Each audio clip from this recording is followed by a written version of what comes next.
All right, let's see if we can push some buttons here and actually make some magic happen at some point. Give me like 3, 2, 1.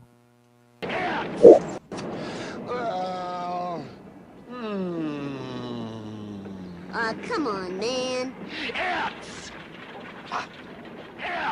Go for it, dude. It's Friday. Friday.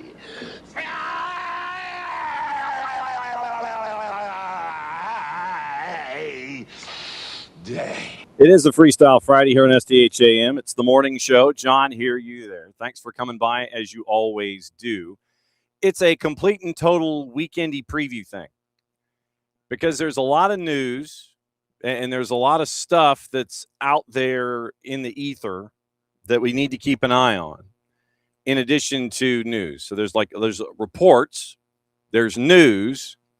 Margaret Fleming from Front Office Sports is going to join us at 10:30 to kind of break things down for us there, get her thoughts on the tournament that just passed, and we'll take it from here. Anything else on her mind as she gets to be the bow on the show here on a Friday. Yesterday, after we go off the air, things went totally sideways. And it was one of those afternoons where you literally are having to sit there and go, okay, so what just happened? Literally. It literally is one of those things where you're just like, what in the blue hell just happened here? And we'll try and come up with all of the information that happened yesterday to keep an eye on today and in the weekend and now here in the window, because with the MLS secondary window being what it is, and the rest of the planet getting ready for their tours and their teams and their actual seasons that go from this year to through next year, MLS is in their last year of, well, I guess year, because if you go through this, then you go through this season, then you go through the sprint, and then that lines up everything. So you're looking at the next 12 calendar months before MLS catches up with everyone and flips and goes metric. So yesterday, it was almost like, and I guess technically this is opening kickoff brought to us by our friends at Black Pitch Coffee and blackpitchcoffee.com.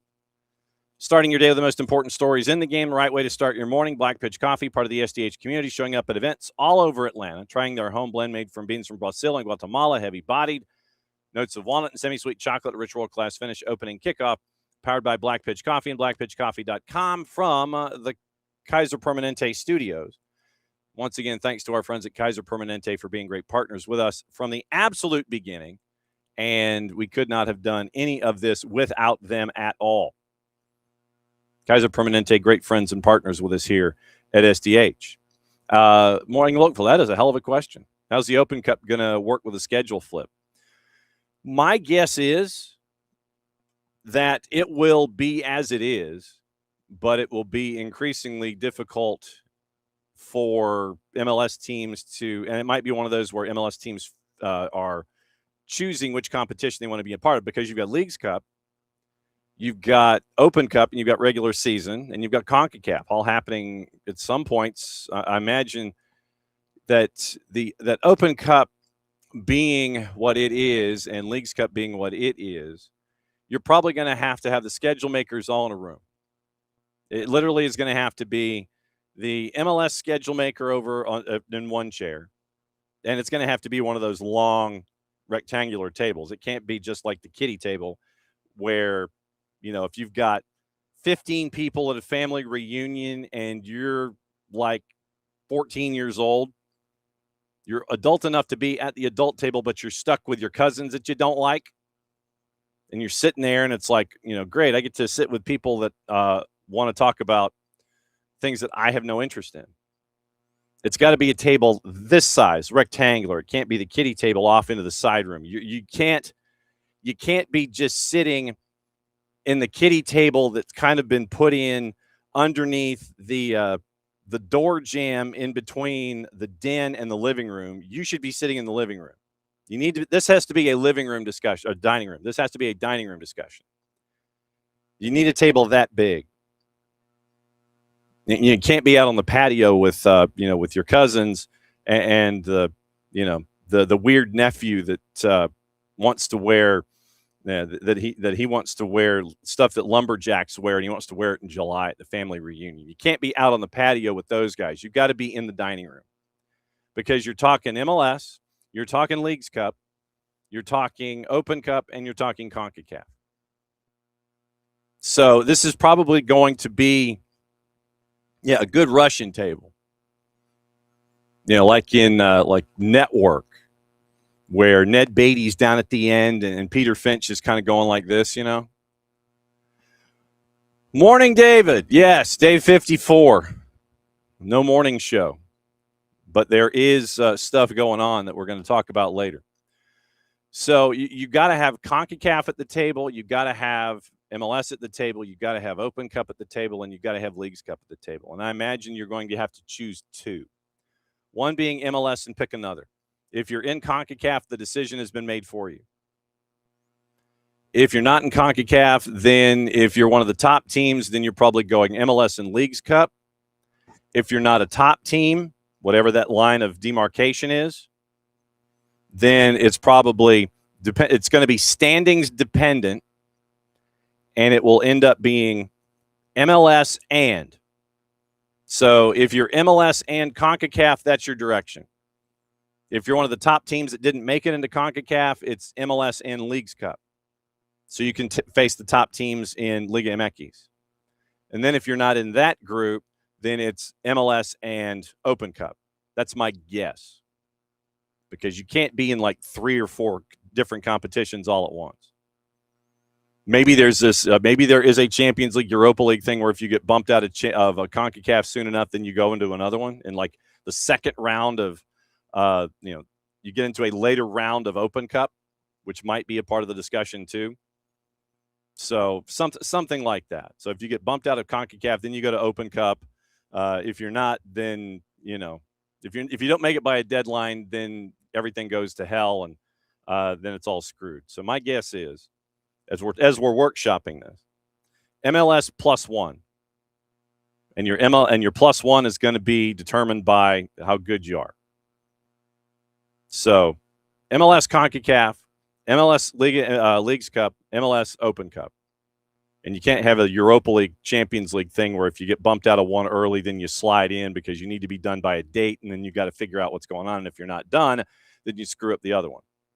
So good Russian table, hermetically sealed office, 4 calendars going at once. It's going to be an MLS +1. That'd be my guess. Timing where some of the matches are in the new off season. And that might be the gap space where these competitions, fit themselves in. I think that's, like I said, you got to get all 4 of these folks in a room, or whoever the folks are that are wearing the glasses with the tape in the middle and the pocket protectors. Take your stereotype however deep you want to take it. All four parties have to be in the same room at the same time. They're all going to have their schedules out for 27. It's like literally probably in that break between MLS Cup 26 and Sprint 27, they're all going to be in a room probably in New York City. New York City! And that's probably where it's going to have to be decided. Big Russian table, hermetically sealed room. You order in food, and you got to sit down and get your 27 mapped out. But that's my guess. Everybody's going to sit there and go, okay, well, I've got this. This is league play. So league play would be like here. CONCACAF would be like, okay, well, we're here. And since Leagues Cup and Open Cup traditionally have their, Open Cup has their qualifying stages and they're, doing their thing. Open Cup, now you got me looking here. Let's see, U.S. Open Cup. Let's see what the grid looks like. So Lamar Hunt, U.S. Open Cup. Schedule and tickets. So, all right, so schedule / results. So here's how the schedule was to start the year. First qualifying round was a long time ago, back in September 25. Fourth qualifying round, first round. Okay, so the first round of the tournament that does not involve MLS started March 17th. So 17, 18, 19, and 25. That was the first round. Second round still did not have any involvement from Major League Soccer, and that was March 31st. March 31st, April 1st. Round of 32 was when you started bringing in MLS teams, and that was April 14th. So you'll be in the new schedule. Open Cup itself, when is the sprint? See, we're working for those folks already by doing this. Yeah, we're already doing part of their work.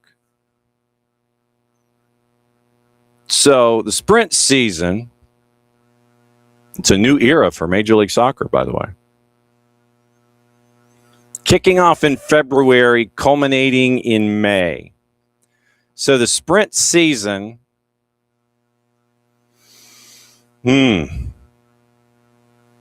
So the sprint season has MLS Cup playoffs and MLS Cup presented by Audi in May. 14 in for conference games February through April. Doesn't give dates, obviously, because they haven't all been sitting at the Russian table yet. So top 8 teams in each of the 2 conferences qualify for the playoffs. Blah, blah, blah, blah, blah. Okay, so competition calendar. 27, July of 27. So we haven't gotten to that part yet. So February through May. My guess is that for Open Cup, you might be going with the teams that don't make the playoffs. That might be part of this, because if the sprint season starts in February and you're looking at round 2 of Open Cup in April, you're getting toward the end of the sprint regular season. So it might be Open Cup would be the teams that don't make it into the playoffs in MLS in the sprint season slide to Open Cup. Like I said, this is all us just workshopping this right now. This is what this is. So if you are trying to line up the dudes at the Russian table in the hermetically sealed office building in the conference room, hermetically sealed conference room in an office building in New York City. So you have round 2 of the Open Cup is where it starts with the MLS teams. This year, that was April 14th. April 14th would be putting that into the tail end of the regular season in MLS in the sprint. What MLS may request is that those games be slid 2 weeks to May 1st, because round 2 was 14th of round 2 this year was the 14th of April, 14-15. Then the round of 16 this year was April 28th. So you may be asking Open Cup to slide their calendar 3 weeks. If we go by what we're seeing in 26, and what we're anticipating in 27, and what the timeline was, April 14th would be the tail end of the regular season in the sprint, which blocks out teams that are going into the playoffs.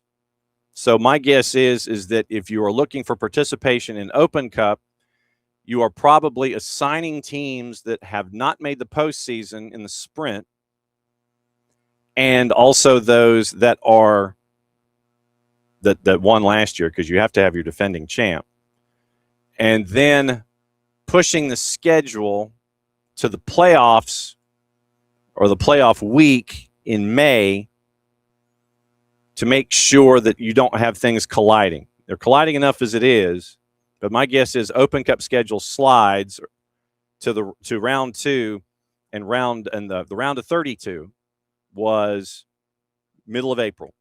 So since the sprint is going to be wrapping up at that point, you're probably sliding things 2 or 3 weeks. And the teams that don't make the postseason in Major League Soccer, plus your defending champ and maybe your runner-up from last year, go into Open Cup. But my guess is Open Cup's round of 32 won't start until May. So you're pushing things 3 weeks. Then if you push things 3 weeks, you're looking at first part of May, tail end of May for the round of 16. So you're displaced 3 weeks to a month. And then your quarterfinals are middle of May. That gets slid to probably early June. And then semifinals September. So, I mean, literally you could slide the schedule as much as you want, because this year, September 16th is when you're going to have Open Cup semis on Paramount Plus and CBS Sports Network. Doubleheader in Columbus, Ohio, and in Commerce City, Colorado. So that's my guess, is that things slide in Open Cup because the gap space between the quarterfinals, which happened in May, and the semifinals, which happened in September, that's a block. And it won't be as bad because you will be in your 27 season, in that time frame. So my guess is that you might slide the quarters to August because you'll be in season, and then September stays, and everything else is fine. So that's that is our workshopping of the whole thing.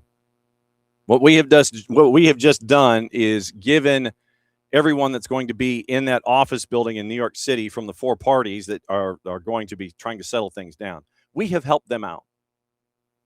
That's what we do here on Fridays. That's what we do here every single day of the week. That's what we do. We're here to help.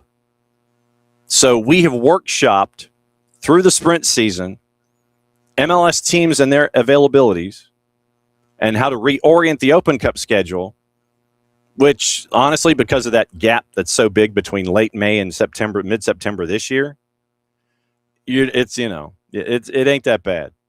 So that can get slid. You won't have as much of a gap in your off time going from one to the other. So that's the thing. So David with a point, and we're going to block biased perfectionist blah, blah, blah. So David's point is this: take the teams failing to make the playoffs in 26, and if they're playing well in the April sprint, let them drop in their 2s to take that spot instead. And that's another part here, is that you could probably substitute your 2s, your second teams in, and be a part of this too. So, if it needs to be a flow chart. If this, then this. And then if this, and also what it does is it gets your first team players that haven't been getting reps the opportunity to go down and be with the 2s and get reps that way. So there needs to be some give and take here, but I like the idea of including the 2s into this. If your first team ain't in it, then if your first team's busy, second team can go in, and then you can do it that way. So, and the teams in USL Championship and League One can sit there and go, ooh, we got a chance to knock off a big dog. So that would be the response probably in every USL market known to mankind. So, but no, David, I like the idea of including the second teams in there somewhere, especially if your first team's kind of busy. So it needs to be a codicil in there somewhere at some point to go, well, okay, well, can we include our second team if our first team is busy? And then, if the Open Cup sits there and goes, well, sure, if you want. And then if you want first team players to drop down to get some reps, you can, but it's primarily your second team roster because your first team is busy. And it's a game night. So unless, of course, you have to sign a short-term agreement. Went down that rabbit hole the other day. Short-term agreements. That needs to be fixed like yesterday. But that's just me. Okay, that was opening kickoff. See, we fixed everything for 27. We fixed it all. Let's see. So, okay. So it looks like we might be joined by Dax McCarty at 10 o'clock. So it might just be the voice of Dax McCarty. He'll be a ventriloquist. And we'll talk about Griezmann and everything else and all that. Okay. And as we're chasing after Eddie Pope is going to get acclimated. So Eddie Pope was announced and named and all that. So Eddie Pope got a new job to help out with MLS Next and Next Pro. And so when he is acclimated, then we will catch up with Eddie Pope too. Yeah, well, and that's the thing is that Alex, the short term is for league games, and Open Cup wouldn't count against it. I don't want the reverse to happen.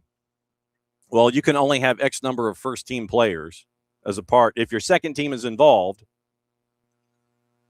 and you want first team players, I don't want it to be something where you can only have X number of first team players. Although you're not going to sit there and you're not going to blow up your first team roster if you're in the middle of the schedule. You might send some folks down to get reps or be available. I just don't want the reverse to happen. That's kind of what I would be chasing here. Did I get a refund down here for Wednesday night?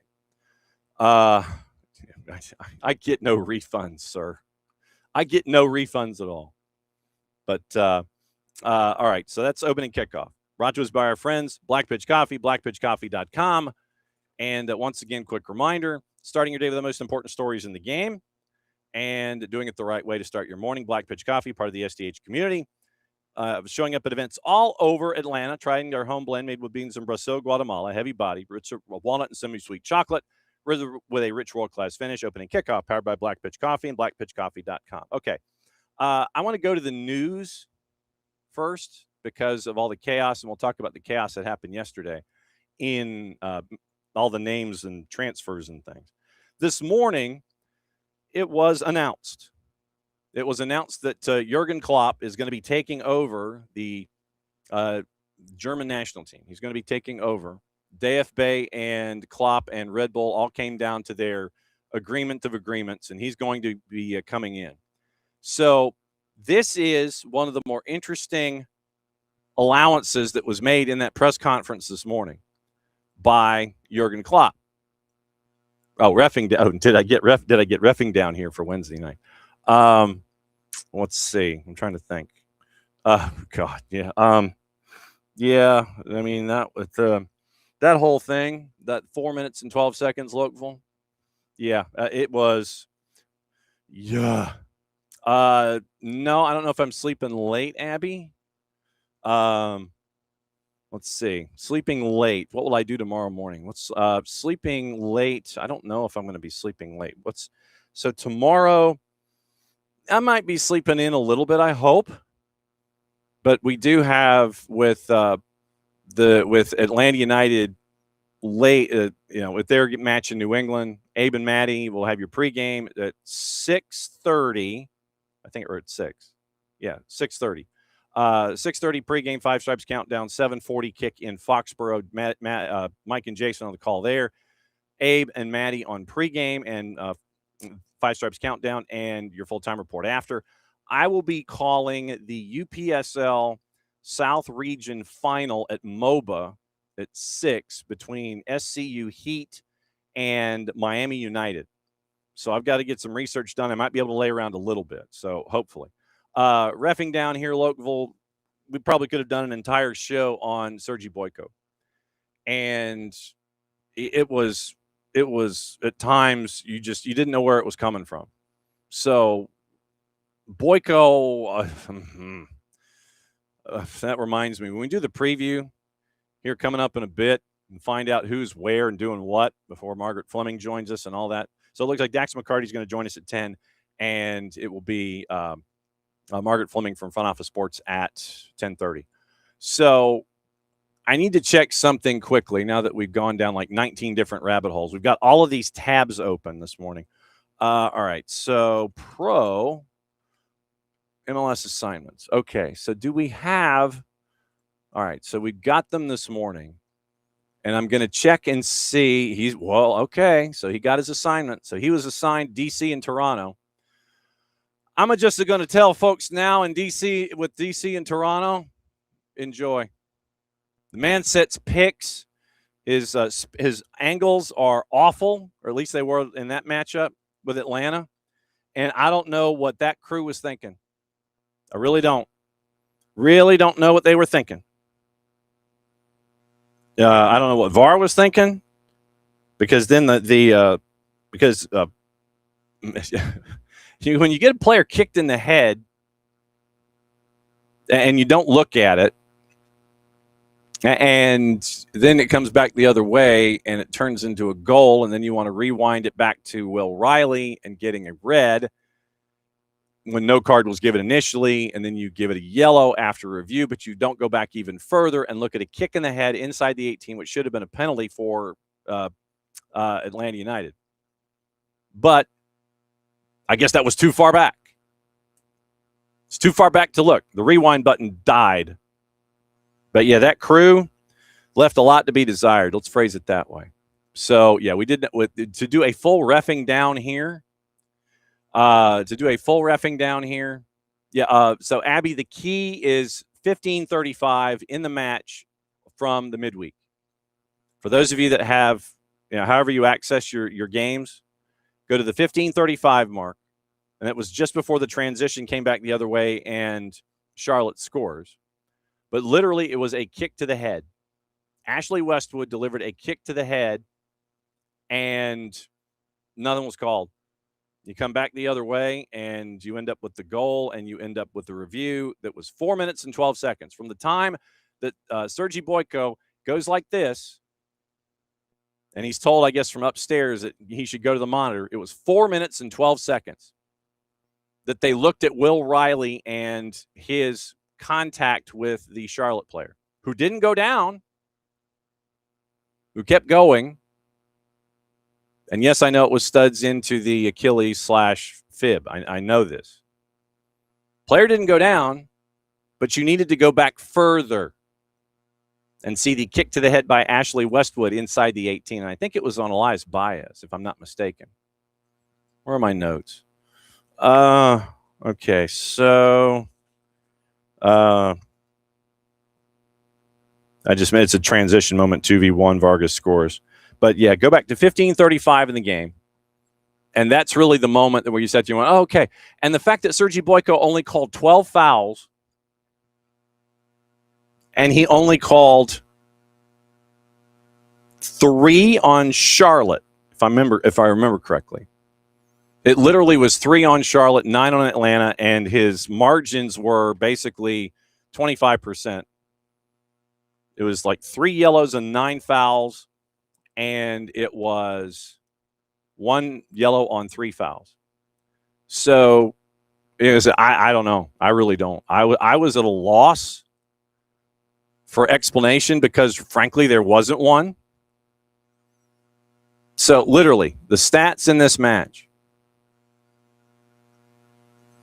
12 fouls called, 3 on Charlotte, 1 yellow, 9 on Atlanta, 3 yellows. Sergei Boyko is like third to last. I mean, this was worse than Alan Chapman numbers. Alan Chapman has a distance of himself at 32nd to 31, 30, and 29 when it comes to fouls called per match. Sergei Boyko was a third less than Alan Chapman on average.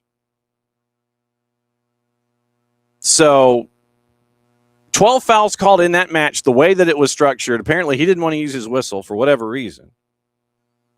And a lot happened, and then Charlotte was able to do whatever they wanted to do because of the whistle not being blown.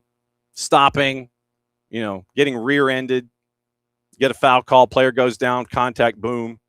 You're going to grab, you're going to do all these things. Sergei Boyko's not going to whistle, then, you can go ahead and do it. But he only called 12 fouls in this match, 9 on Atlanta United, 3 yellows, 3 on Charlotte, 3 fouls on Charlotte, which is mind-numbing to me. I can't think of the last time that any team in Major League Soccer only had 3 fouls called on them, and 12 fouls total. I mean, it was a very World Cup-like performance. FIFA does not like fouls called in the World Cup. They let the players play. Sergi Boyko apparently was looking at that and was like, hey, that's a great idea. 12 fouls called in that match. 9 on Atlanta, 3 yellows, 3 on Charlotte with 1 yellow. It is unconscionable to me. It's unconscionable. And then Alex is like, not only did he go down, he slapped Will in the head. Red VAR seemed to be reckless challenge. Looked like Will only caught his heel. Yeah, because he catches. So Will, as he's going, he kind of catches like halfway up and he gets the Achilles a little bit and he kind of brushes his way down. And rolled up on the other heel. Training leg. Attacker looks surprised. And yeah. So they didn't go back far enough in the review for this particular play, and I should have pulled the audio, and I might do that just because on Monday when Bart comes in. But you didn't go back far enough. You did not go back far enough in your review. Ashley Westwood kicked Elias Baez in the head. You see it at 15:35. You literally see Ashley Westwood clang Elias Baez in the head. I don't know why they didn't go back far enough, Abby. That's a question for the booth. That is a question that I have no answer for. But they thought that they should only go back to the Will Riley moment and not go back even further in the buildup as to how the turnover was created inside their own 18 when Ashley Westwood clanged Elias Baez in the head with a right foot. And it was a high boot. I mean, it literally was a high boot. It's like that reel that we see on Instagram with I think it's the 4 soccer balls that are attached to the post, and you have the person come up and kick the ball, and then Zlatan kicks it. This was like at position 4. This was up here, the one where he does the frickin' crane kick. Well, it's more like it's just like a, it literally was an attack. It wasn't a crane kick because that's the other way. But I mean, literally, it is literally like a savate kick, and he just, it's up here at like 6.5 feet, and Ashley Westwood. Bang. He hits Elias Baez right in the side of the head with a right boot. It was a high boot. They didn't go back far enough to that, which caused the turnover and the transition, which went back the other way, that created the goal eventually. And all of that would have been wiped out. No review. Wouldn't have mattered. Will wouldn't have gotten a card, red or otherwise, yellow or what have you, because they went back to the first part of the play. Everything else dies off. Westwood should have gotten a yellow card for a high boot, and then boom. Okay, so David says that Apple checked on possible PK and moved on, checked for a good goal. Yeah, no offside, and cleared that it went to possible red. Now I'm unsure if that was a guess or if they got info. That's what the broadcast said. I saw no second angle of possible PK. Yeah, literally, they didn't go back. In the review, we don't see, and to your point, David, yes. So we might have to go to Inside the VAR studio when that gets released by Pro. But if you look at the review that they take, that 4 minutes and 12 seconds, it's all about Will Riley. It is not about what happened inside the 18. So they deemed it whatever. So they deemed a high boot by Ashley Westwood to the cranium of Elias Baez not worthy of a second look. Check for a possible PK, move on. You move on from a guy basically trying to karate kick, a savate kick into another player. So a high boot you ignore. You're like, nah, we move on. Then the red card review, that 4 minutes and 12 seconds of Will Riley that you didn't call anything initially, but you did to a yellow. And then you end up with, and the broadcasts through the Slack channel, I believe, for Major League Soccer, they get extra intel than the rest of us, I think. But I'm going to have to go back and listen to Callum and Kalen and find out what they were listening to and what their review was in that 4 minutes. And so, David, Miggy clearly thought Westwood issue was being looked at. When the ref says something to Miggy before going to the monitor, Miggy clearly thinks it's Westwood. Then the ref must tell him the wrong team, and and then Miggy goes, eh. So it's in that. So, yeah, I mean, I guess we're kind of doing a de facto reffing down here, but they didn't go back far enough. and they didn't look at it. At least publicly, they didn't look at it. They didn't acknowledge that they had looked at it or they had moved on from it. The review was the Will Riley red, the violent conduct, which it wasn't, ends up as a yellow. I'm fine with that. Okay, cool. But if you had gone back and seen Klang, or you thought that, maybe you should have looked at this, then all that gets wiped away. Goal gets wiped away. The Riley card gets wiped away. All of it gets wiped away. You get a shot from the spot, and then I think the match is different. So I'm going to have to go back and look. So I'm going to write this down. Go back and look. Let's see. All right. So going back and looking. At this rate, it might just be headlines this morning. Okay. So go back and look and listen to Callum and Kalen on the Riley VAR. Okay, that's my homework. All right, so I've got my homework. All right, so yesterday, here's what happened yesterday. Here's what a piece of what happened yesterday. Like I said, Dax McCarty set to join us in 20 minutes. He might be from the Santa Fe. We just won't see his face. So yesterday we go off the air. Here's the rundown of everything that happened yesterday that we have to now officially keep an eye on.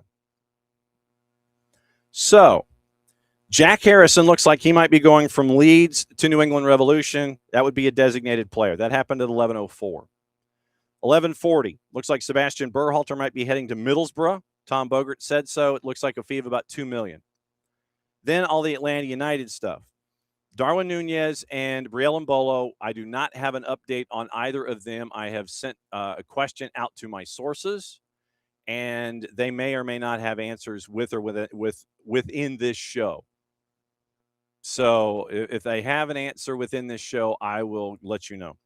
There's also talk that Pedro Amador might be getting interest from the Israeli league. I think it was Hapoel Be'er-Sheva. And then the discussion of Latte Lot to Burnley is also on the table. And I think that the last one would have to happen before either of the first two would have to happen. You've got to have outbound and clearance before you could sit there and bring stuff in and get rid of. So in order, it would be Latte Lot being held out on precaution. But word came out from those that follow Burnley that they might be looking at him in the championship.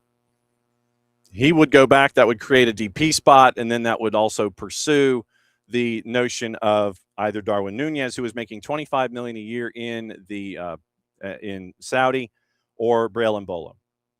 Also, Herman Garcia Grova, 225 yesterday afternoon. River Plate is looking at Ezequiel Barco. He feels that he needs to leave Spartak Moscow for personal reasons and wants to go back to South America. Herman Garcia Grova said it's River Plate. Then he also said that Almada and Flamengo is moving along. Nothing final yet, but it's moving. 228, Moises Tablante is moving from Atlanta United 2 to the second division in Spain. That happened yesterday. 513, Hugo Kuipers officially to Rayados, according to Cesar Luis Merlo. So that $8 million that was rumored looks like it's being sent that way. And then at 10:30 last night, those that follow Real Betis in La Liga have Kevin Denke leaving from anywhere from 2.9 to 3.5 million euro. So FC Cincinnati, Kevin Denke to Cincy, Hugo Kuipers official to Rayados, Moises Tablante from the twos to the second division in Spain, Almada to Flamengo, keep an eye on that. Barco to River Plate from Spartak Moscow, keep an eye on that. The four players that were mentioned with Atlanta United, two of them inbound, two of them outbound, Nunez and Mbolo. It's going to be one of those if the conversations continue in that vein. Latte Lot being looked at possibly by Burnley in the EFL Championship, Pedro Amador to Israel. Sebastian Berhalter to Middlesbrough, Jack Harrison to New England Revolution. So that's the movement from yesterday that we think, at least anyway, that's the movement. So sold for a fee up to $8 million and clearing the DP slot for Lewandowski. 13 goals, 10 matches this year, 42 and 75. Inter Miami officially signed Casemiro, but then once again, we mentioned instantaneously that the league is investigating. They remain in contention, Messi and friends, for 4 trophies this year, including hosting Campeones in September. We mentioned Antoine Griezmann. That's where Dax McCarty is joining in, and Dax would be able to help us out in looking at the purple team and Griezmann. Toronto FC finalizing a $4.2 million deal for German defensive midfielder Nicholas Dorsch, who could debut on Saturday. And we mentioned the Revs and Jack Harrison. We mentioned Benji Flowers and Chelsea. We also had your PSA of don't do it. Dallas is going to get an initial $3 million, potentially rising to 10 with add-ons, according to Bogert. And then Vancouver, once again, Sebastian Berhalter finalizing the transfer to Middlesbrough. Let's see. San Diego FC. Their defensive fragility has cost them 8 goals after the 80th minute this season, 4 in stoppage time. Colorado tactical breakdown of their late winner. Center back Ian Murphy stepped up too high. Manu Dua failed to track the runner into vacated space, according to SDFC Nation. And Houston also conceded a soft equalizer that our friend KCD was with, and Christian Miles. And so that's your quick rundown of everything that is there. Other headlines before we get into juice boxes. Our friends at Footy Prime, James Sharman, caught up with Commissioner James Johnson of the Canadian Premier League. He is saying, Johnson, that they are going to have 4 expansion announcements in 27 and 28. Also, the Nations League draw came out, and all of the big guns are waiting for everything. They joined in the quarterfinals, but the draw is out yesterday. AFCON in 27 looks like it's going to be 24 teams. The NWSL with Jeff Kassouf, he is saying that the Denver franchise will not have their stadium ready until 28. Basically the same thing with Boston, but stadium issues and construction issues probably mean that Denver won't have their stadium ready until 28. Also, Oakland Roots, according to Steven Tavares in USL Championship, they are behind in their rent payments at the Mausoleum, and they need to come up with $1.4 million today, or they are in default. They also announced a while back that they meaning Roots, were going to not play in the Oakland Coliseum next year. They're going to try and come up with another solution. So they have until today to come up with $1.4 million. Defaulted on their lease agreement with the County Coliseum Joint Powers Authority, according to officials, and this is Steven Tavares at East Bay Insiders. Outstanding balance of $1.4 million, even as the team plans to depart after this year. Coliseum JPA Executive Director Henry Gardner confirmed the amount, adding the notice of default was sent to the club a week ago. Majority of the debt consists of unpaid game day expenses, including staffing, security guards, parking attendants, and stagehands, among other costs. $20,000 per game deposit for food and beverage sales is also outstanding. Roots have until the EOB today, end of business, to either pay the 1.4 or present the JPA with a viable repayment plan that can be evaluated before the deadline. Gardner said, quote, if neither of those options occurs, they'll be playing in the dark, end quote. Unpaid bills could have consequences for the club's future in Oakland. Animated Oakland Council member Ken Houston said this is not a good deal. Houston, who serves on the Board of Commissioners for the JPA of the Coliseum, questioned the viability of the club's move from a smaller venue to the Coliseum. Houston said, quote, they played the hustle, pay early and start slacking. They were ahead in their bills last year. At times they were paying well up front, but now they're $1.4 million in arrears, and they have to find an answer by the end of business today. So 8 o'clock Eastern time, they've got to come up with an idea. Club is working with the city of Alameda to build a temporary venue at their training facility, the former Raiders headquarters, trying to while pursuing a long-term home at Howard Terminal near Jack London Square. So that is your USL Championship for today.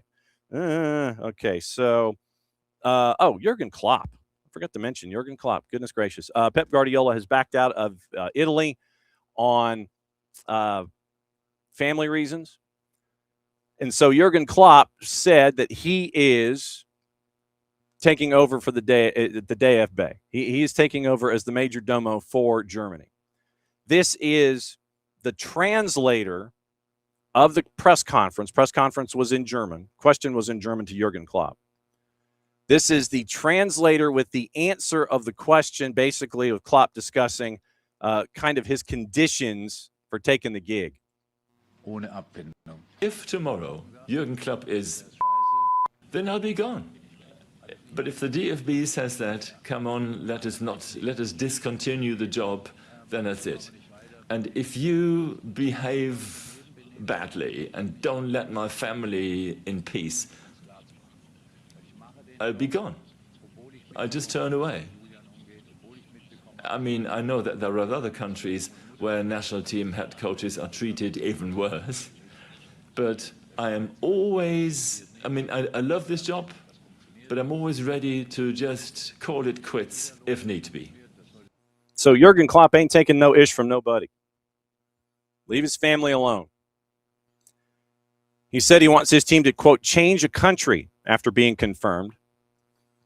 Final job in top-level football, expressed regret about poking fun at his predecessor working as a pundit during the World Cup. 2 years after leaving Liverpool, when it was never say never, but I'm not interested in coaching again. He had an interview with Vicky Gomer, saw that quote, that soundbite's floating around out there. 2 years after leaving Liverpool, worked as head of global soccer for Red Bull.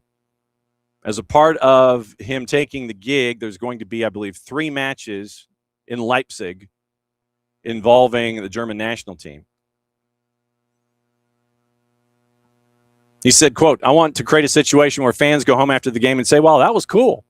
I want people to say, wow, it was worth putting the TV on for 90 minutes to see Germany play.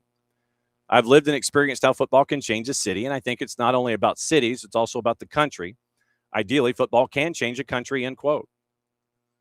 Will run until after the 2030 World Cup, though he warned he would not tolerate invasive treatment from journalists and would be prepared to depart without compensation if he felt the family privacy had been violated. Criticized last month when speaking with Thomas Müller. Once again, he appeared to hint Nagelsmann's days were numbered, saying he was still picking a team. Quick apology after that. He said it was just a rash thing to say, no ulterior motive whatsoever, and I can only wish him the best. So Jurgen Klopp ain't taking no ish from nobody. Wolves, apparently, speaking of Premier League quickly, Wolves apparently are in deep doo-doo over their academy situation. They're risk at losing their top academy status amid concerns over facilities. It's from John Percy. John Percy at The Telegraph, facing the threat of having their Category 1 academy status revoked. Understand that Wolves will discover on Monday whether their license, the highest ranking for academy setups, is to be removed amid concerns over aspects of the club's facilities. Locked in discussions with the Professional Game Academy Audit Company and Men's Professional Game Committee in fighting against potential relegation to Category 2. They've held Category 1 status since 2012. Morgan Gibbs-White, Mateus Mane, Hugo Bueno. During the latest audit process, concerns were raised regarding parts of the club's academy facilities. These relate to infrastructure, classrooms, changing rooms, pitches, rather than the quality of coaching, education, sports science, medical provision, or player care. Wolves responded by unveiling a £10 million improvement project to drastically improve facilities, with the development due to be completed next summer. When doubts about the interim season were raised, club committed to £700,000 of immediate expenditure to meet regulations on dressing rooms and classroom space for the upcoming season. Final decision is set to be on Monday. The club's owner, Fosun, inevitably will face renewed scrutiny if the academy is downgraded. They're already under fire, according to Percy, following relegation to the championship. Supporters angry over player sales and what they perceive as disjointed strategy and diminishing ambition. Wolves removed their unpopular chairman, Jeff Shee, replacing him with Nathan Shee, who's leading the commitment to the academy and improved supporter dialogue and lowered ticket prices. So we'll keep an eye on that. Chelsea looking to spend now over £200 million in the 5th summer in a row. Maxence Lacroix, that one seems to be up and running. And we'll keep an eye on the other gossip, rumor, and innuendo that is posted there. Now, getting into matchups and juice boxes. We'll tell you who is where and who is upstairs and who is not. We'll let you know who to pay attention to down on the field.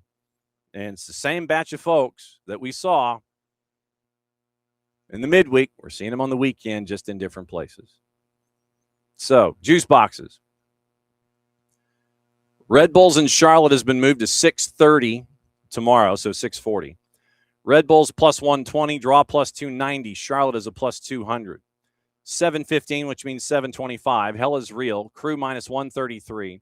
Draw plus 340. FC Cincinnati a plus 300. Revs at 7:40 a plus 110 for Atlanta United, who's a plus 250. And it is a draw at a plus 265. Also at 7:40. CF Montreal hosting Messi and Friends at a plus 195. Messi and Friends a plus 114. Still no Rodrigo or Messi. Draw is a plus 309. NYCFC hosting Chicago Fire at a plus 135. Fire on the road a plus 179. Draw is a plus 275. DC United, Toronto FC. DC's a plus 106. Toronto a plus 2.5. Draw is a plus 254. Purple team. This is where Dax McCarty is going to be, and I think that he might be paired with Evan Weston. Purple team is a plus 210 hosting Nashville at a plus 114. Draw is a plus 300. Philadelphia and Seattle. We talked to Nico Moreno about that one yesterday. Philadelphia is a plus 114 as the team at the bottom of the East. Seattle's a plus 220. Draws a plus 270. 840 kicks. Copa Tejas, Houston, hosting Austin at a minus 139. Austin a plus 350. Draw is a plus 300. St. Louis City, SC, with Christian and KCD. St. Louis City is a plus 104 hosting Colorado. Colorado's a plus 240. Draw is a plus 285. 840. Loons and Whitecaps. Loons a plus 265. Vancouver a minus 110. Draw is a plus 290. We'll have a note on the Whitecaps here in the show. 940.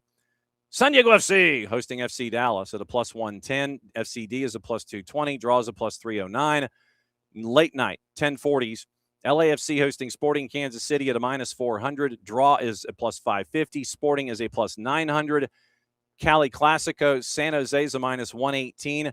LAG is a plus 275. No update on the availability of Furuhashi-san.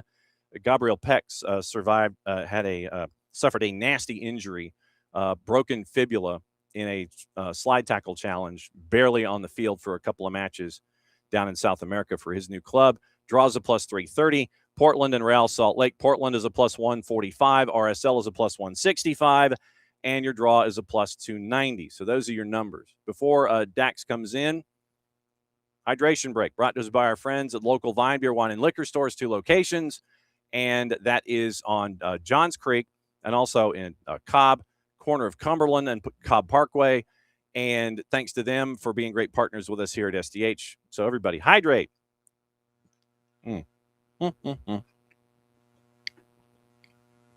we've done a lot of talking so far. It looks like there is a proposal on the floor. We were talking about Vancouver. And there is a proposal where BC Place could be sold to the Whitecaps.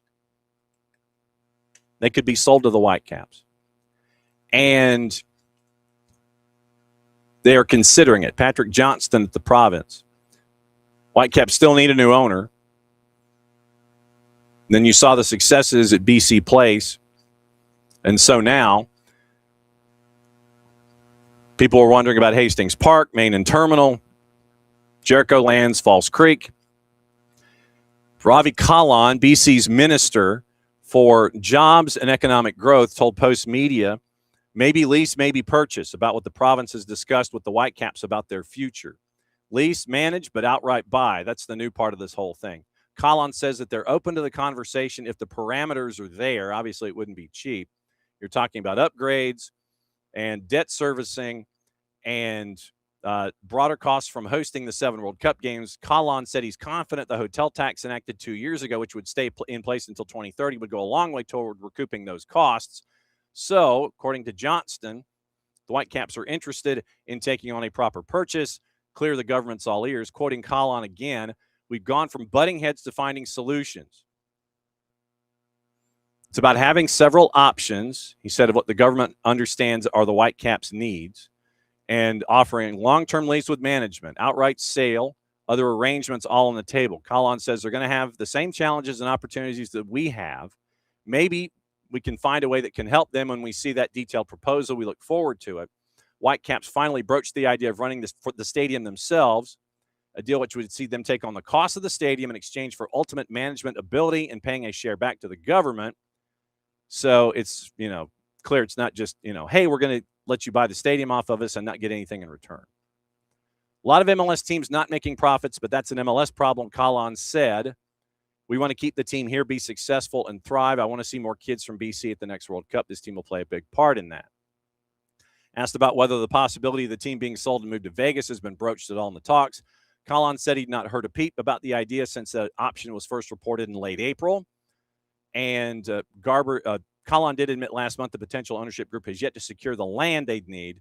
So Garber said the group in Vegas remains on course, have a strong proposal, but he admitted last month proposal has yet to secure the land they'd need to build the stadium. Rumor going around MLS circles that the Gustafsson group, who put themselves forward as MLS suitors, may now be focused on an expansion team. So that's from Patrick Johnston at Post Media in the province. So it looks like on the table, perhaps, possibly, probably, maybe, we're looking at the Whitecaps looking at the idea of purchase. So that's a thought. So we'll see what happens. All right, it is top of the hour. We've had our hydration break, and we're going to see if he is inside his Santa Fe. Voice of Dax McCarty. How are you, sir? I see Dax. I don't hear him. Can you hear me all right? There he is. There's Dax McCarty. How we doing? It's the voice of Dax McCarty. Are you in the Santa Fe, sir?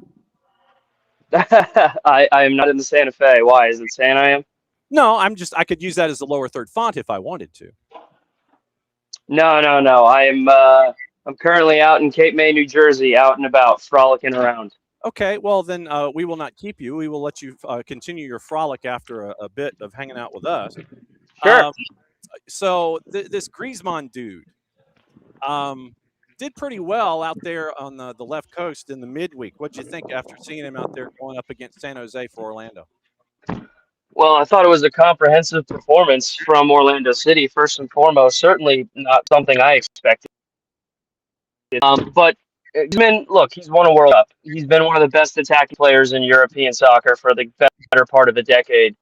He's never played less than 50 games in the last 10 years anywhere he's played, and that is including with the French national team, with Atletico Madrid or Barcelona.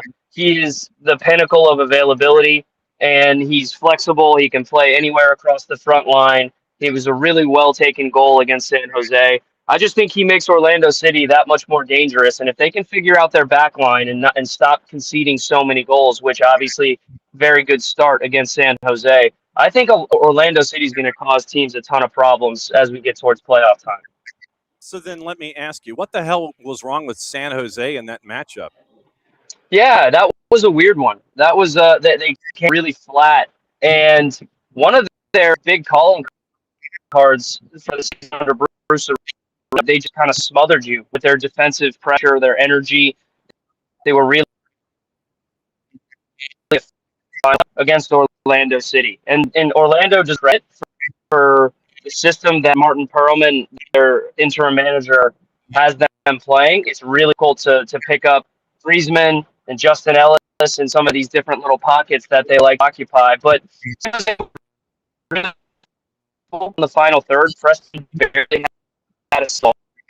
Timo Werner was pretty ineffective, and so I'm frustrated at the performance, but I'm not necessarily worried. Could just be a sign of a little bit of rust after the World Cup break. How difficult are these midweek weekenders from your time as a player? What was it like playing 3 matches in 7 days, 3 matches in 8, 2 and 4? What is that like for an MLS athlete? Well, when I was in my prime, I loved it. I was like, oh, great. We don't have to train as much, and we get to just play games. That was great for me. But you get a little bit older, and as the heat of the summer builds up and as the grind of the season builds up, it gets difficult. And that's why you need to rely on great coaches. You need to rely on squad depth to be able to rotate minutes, to be able to manage minutes in a really good way. But it's not easy. And I think you see it during these Wednesday games where teams would be playing their second or third game in a week. Mistakes are made. Defending sometimes is not always at the level. Like I am, because there's more goals, there's more excitement in the final third. Attacking soccer is on display. But if you're a head coach, like if you're Pat Noonan and you're FC Cincinnati, you're probably I would love to be able to just win a game without conceding 3 goals, right? I mean, Cincinnati score their goals, their games are never boring. I'll just put it this way. Yeah, and I'm sure that Pat Noonan might be trying to find as much shooty delight as he possibly can as he's leaving the field after matches that he's been seeing recently. I did not have Cincinnati and Vancouver putting 7 on the board to start things off in the midweek. That was an unanticipated result. Yeah, I mean, look, Vancouver has been one of the best defensive teams in Major League Soccer for the better part of 18 months now, since Jesper Sorensen started. So I was shocked. Mhm. You know, credit to Bradley Wright Phillips, my colleague on MLS 360. They asked Kevin Egan asked before the show started, right before the games kicked off. He said, "Which game do you expect to be the highest scoring?" And Brad said, "Cincinnati."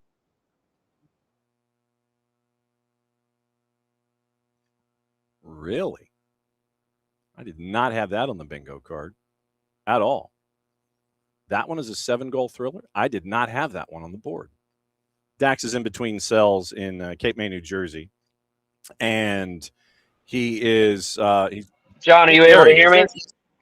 I am now. You changed cells Sorry. on me. Sorry, yeah, I don't know what's going on. I'm floating in and out of service, but that's all right. It was a great game. It was an exciting game. If you're a neutral, you love to watch it. But yeah, I think if you're Jesper Sorensen, you don't love the fact that your team conceded 4 goals. No, and you're also on the verge of losing Sebastian Berhalter to Middlesbrough, and all of the transfer chaos has already started. Ugo Kuipers, Lewandowski in. Kuipers is like, tell you what, you can have my number. I'm out the door. Berhalter heading to Middlesbrough. Atlanta United being linked to ins and outs. It is chaos with a capital K, sir, now that the secondary transfer window is open. It is, but teams are making moves. Teams want to, I think, take advantage of this post World Cup bump. I think Robert Lewandowski is going to be a fantastic signing. You made the signing, and you had Kuipers in the process. That's a big loss. And I'm disappointed that a different MLS team couldn't step in and keep Hugo Kuipers in Major League Soccer. I think he's a wonderful striker, one of the best in the league. But, you know, he's probably going to get a nice little raise going down playing in Liga MX at Monterrey. But he was the epitome of class. And Lewandowski is going to score a ton of goals in Major League Soccer. But it's also kind of what Kuipers gave you defensively. He was such a workhorse up there. He was kind of the catalyst for when they started their high pressing. He was just a fantastic teammate, a great leader. So Robert Lewandowski is going to have a lot of success in Major League Soccer. I have no doubts about that.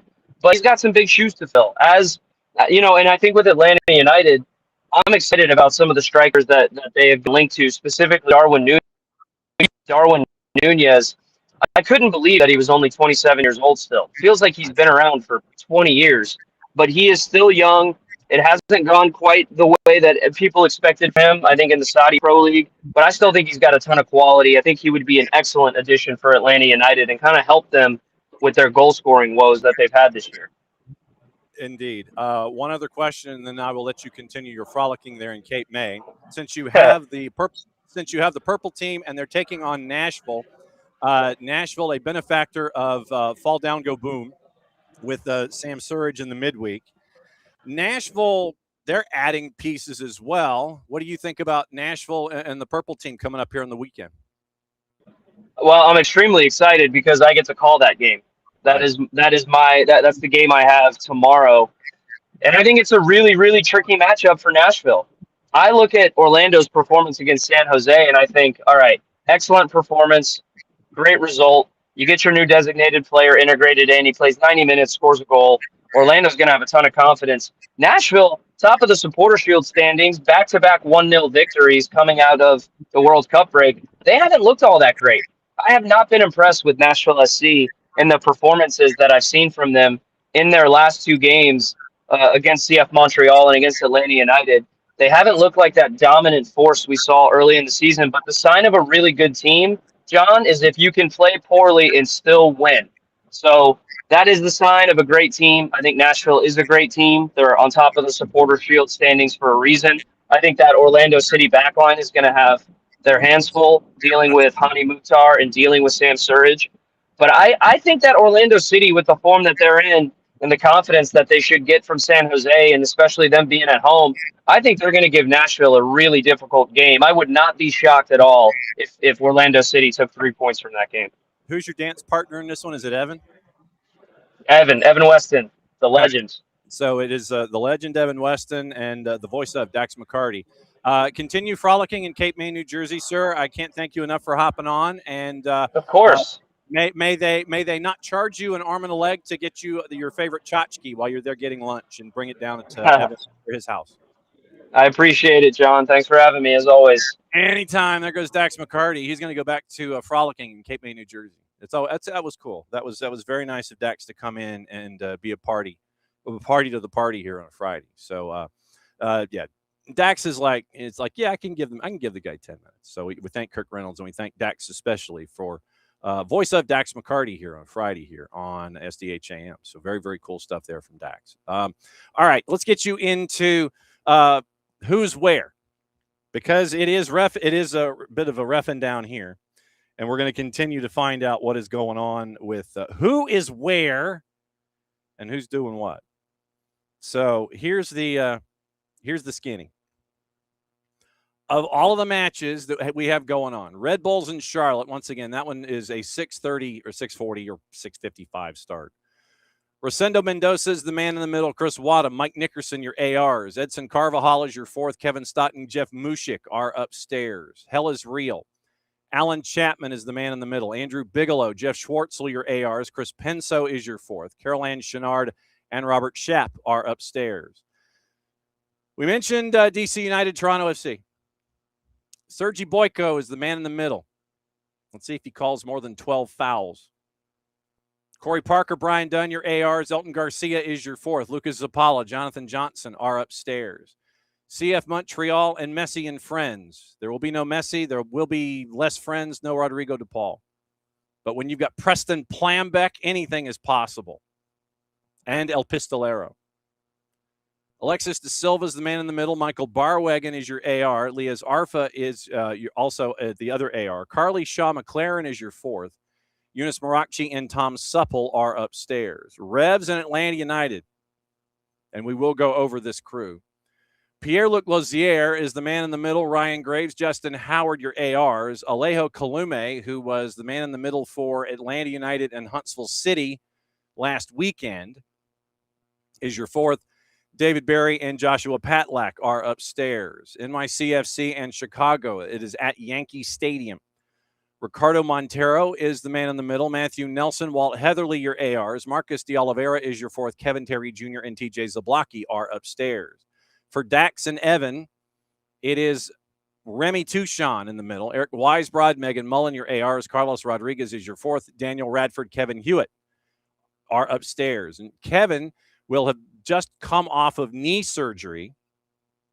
So we hope that he is given a chair for elevation or whatever he needs to make sure that his knee is in good shape, because I imagine that thing is either going to be wrapped or he's going to have the full thing, from ankle to groin. I don't know if he's supposed to keep the leg static or if he's able to flex it or what. But our man Kevin Hewitt from Kennesaw State is the AVAR for the Purple Team and Nashville. Philadelphia, Seattle. Timothy Ford's the man in the middle for Philadelphia and Seattle. So expect either a lot of fouls or not a lot of fouls and a lot of physicality. Adam Winkowski, Ben Pilgrim, your ARs. Sergei Demyanchuk is your fourth. Sergei Demyanchuk really needs to be the man in the middle for a match like this. Jose Carlos Rivero, Claudio Badea are upstairs. Margaret Fleming from Office Sports set to join us in 15 minutes. Copa Tejas, Houston and Austin from Hell in a Shell. Philip Dujich is the man in the middle. Logan Brown, Nick Balser, your ARs. Benjamin Meyer is your fourth. Edvin Jurasevich and Fabio Tovar are upstairs. Loons in Vancouver. Lorenzo Hernandez is man in the middle. Felicia Mariscal, Oscar Mitchell Carvalho, your ARs. Jacqueline Metz is your fourth. Sean Tahini and Craig Lowry are upstairs. St. Louis City, Colorado Rapids. Nabil Ben Salah is the man in the middle. Adam Garner, Diego Blas, your ARs. Fotis Bazakas is your fourth. Izmir Pekmich and John Krill are upstairs. San Diego FC, and FC Dallas from the Murph Dragon at 9:40. Victor Rivas is the man in the middle. Jeffrey Greason, Red Hamill, your ARs.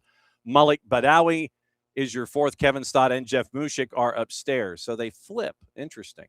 Carol Ann Chenard, though, is doing the daily double. She's got LAFC and Sporting Kansas City upstairs with Robert Schapp. Ricardo Fierro is the man in the middle. Corey Richardson and Eduardo Jeff are your ARs. Trevor Wiseman is your fourth. Timbers and RSL, Elahio Adeguin is the man in the middle. Cameron Blanchard, Chris Elliott, your ARs. Brandon Stevis is your fourth. Lucas Zapala, TJ Zablocki are upstairs. San Jose and LAG for Cali Classico. Armando Villarreal is the man in the middle. Brooke Mayo and Stefan Tanaka-Freund, your ARs. Jair Marufo is your fourth. Eunice Marakchi and Tom Supple are upstairs. Now, since we mentioned the crew for this match, Pierre-Luc Lauzière is now going under the magnifying glass. And what are we going to be talking about with Pierre-Luc Lauzière? We are going to our friends at Who Scored, and we are going to look at referee stats this season for Pierre-Luc Lauzière. And statistics, team statistics, I don't want those. I want ref statistics. So where are my ref statistics? So that's all I want. I just want my ref stats. That's all I want. I don't want player stats. I don't want statistical best 11s. I want my ref stats. So where are my ref stats at Who Scored?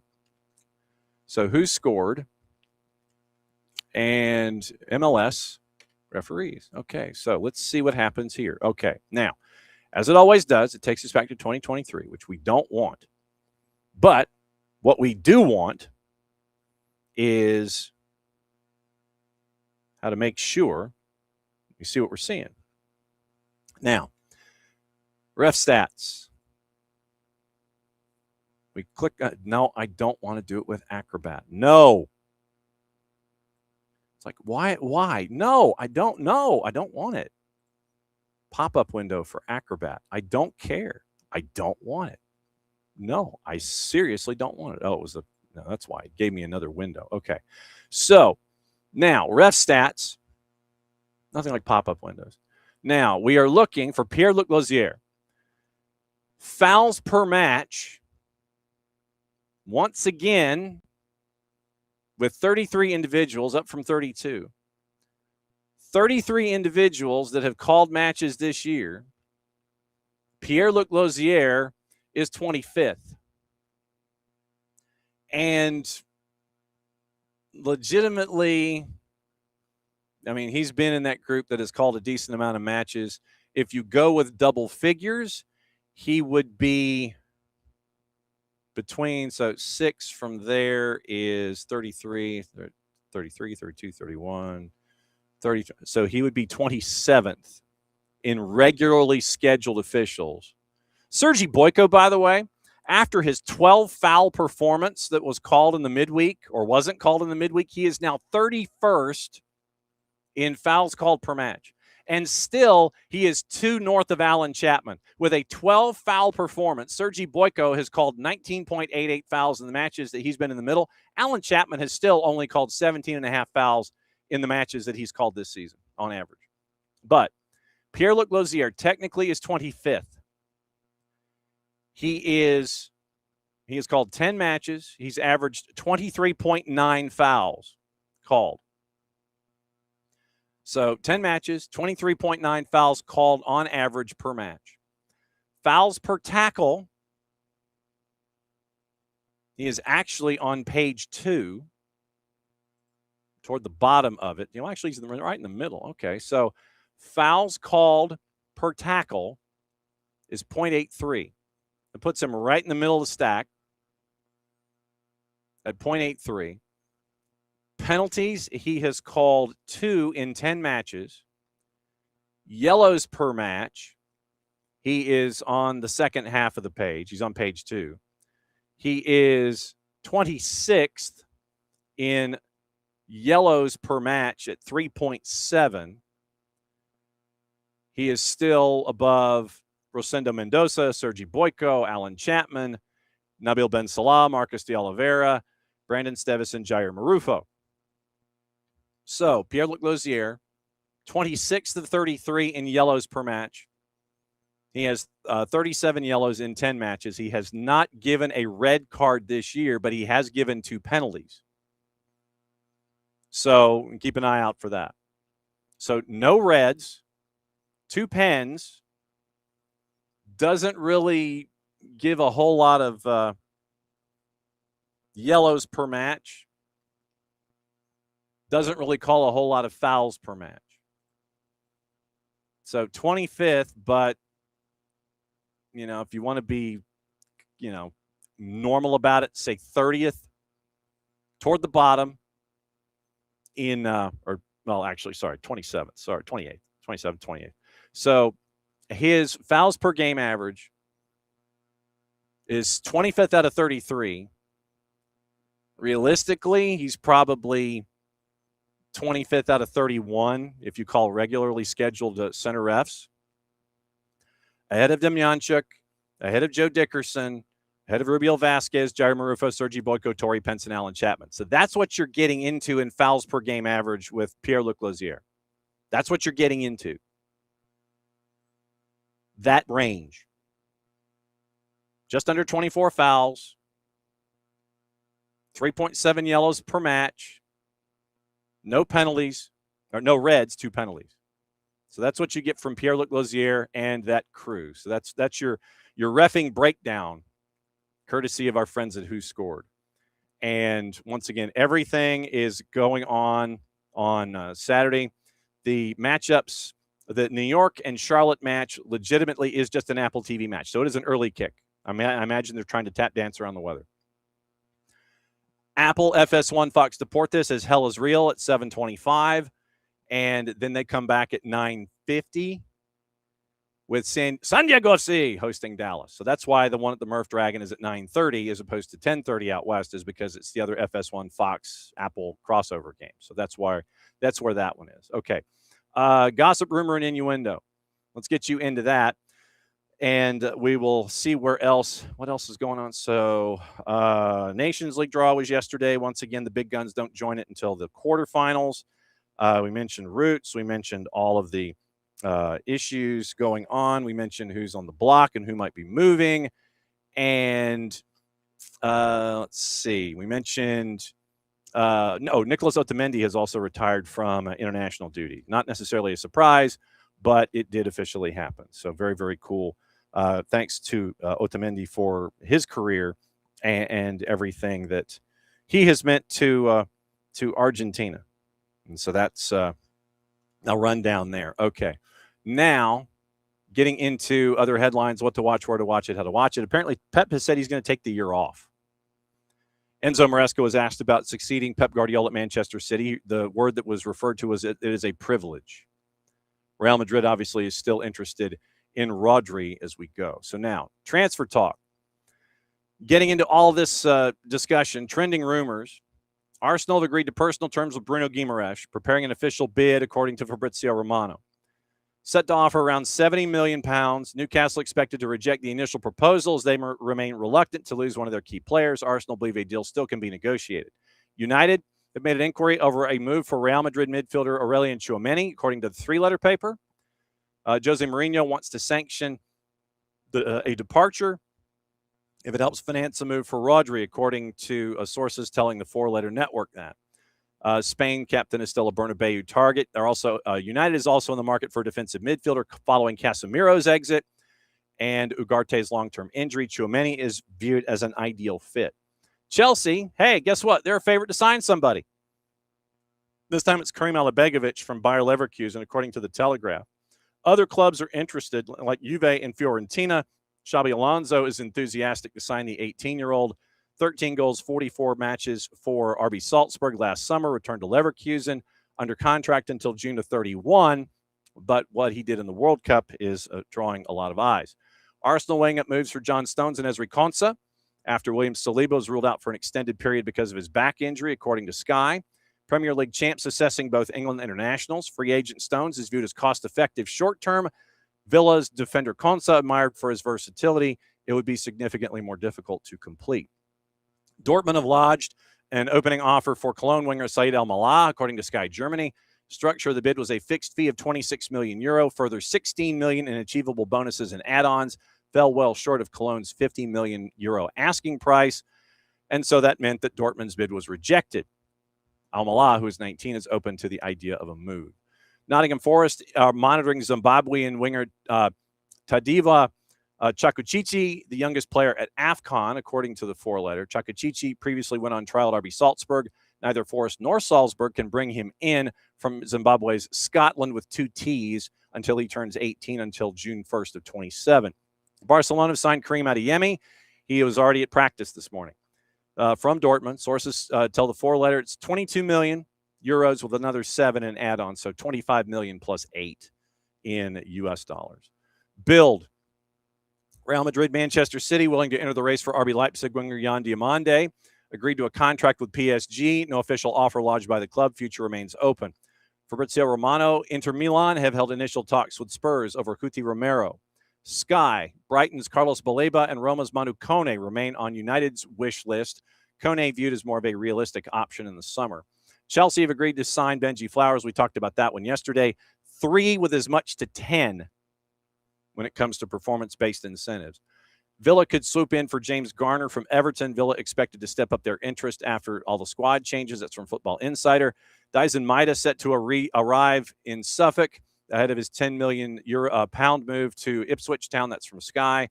Liverpool youngster Amara Nalo set to join HJK Helsinki on a season-long loan. That's from David Ornstein at The Athletic. Daily Record. Celtic on the verge of completing a €4 million transfer of Paderborn midfielder Mika Bauer. Sky Germany, former Manchester City keeper Stefan Ortega is in talks with several clubs, including Olympiacos. Foot Mercato. Juve striker Luis Openda has greenlit a move to Lyon following discussions between the two clubs. Nicolo Shira, Watford, and Australia winger Nestori Irankunda getting closer to joining Sporting in a €22 million deal. Crystal Palace advanced talks to sign Augsburg center back Chrislane Matisma. That's from our buddy Ben Jacobs. And speaking of Ben, who's been busy as ish this morning. So here's Ben's rundown of what has gone on. And there's been a lot. There's been a lot that's gone on this morning with Ben. Sekou Kone has joined Lausanne Sport for Manchester United on a season-long loan. Idrissa Gueye set to sign for Saudi side Al Diriyah on an initial one-season deal, according to Foot Mercato, at the age of 36. This, and I've rolled back into my chair. Court of Arbitration for Sport has scheduled a hearing to decide on who won the 2025 AFCON title. It'll take place October the 8th between the Senegalese Football Federation and CAF and the Royal Moroccan Football Federation. Hydrating. Appeal seeks to overturn a CAF decision declaring that Senegal's national team forfeited the AFCON title and thus awarding it to Morocco. Parties did not agree to expedite the procedure, which is therefore following a standard timeline according to CAF's procedural rules. The hearing will take place behind closed doors, although I would imagine that you probably will be able to hear plenty of it if you're standing out in the hall. After the hearing, a CAS panel will start its deliberations. Good Lord. Just when you thought it was over. Nope. Not happening. The AFCON title is going to CAS. Lord help us all. Enzo Maresca on following Pep Guardiola. Quote, I consider Pep probably the best coach in the world the last 20 or 25 years, and it's a challenge and a privilege to succeed him. If you look at the history of managers at the same club for many years, after they leave, they always struggle a bit. It happened after Sir Alex and Arsene, but it's a challenge to do the right things immediately for this organization and the fans. I think the organization is the main thing. Club has had 3 managers in 17 years. This is not normal. This has not happened often. This is one of the reasons I'm confident we can do a great job and continue to do the job of the last 14 to 15 years since Roberto was here, then Manuel, and then Pep for 10. Maresca's obviously on Rodri. Every manager wants to have a Rodri because he's a top player.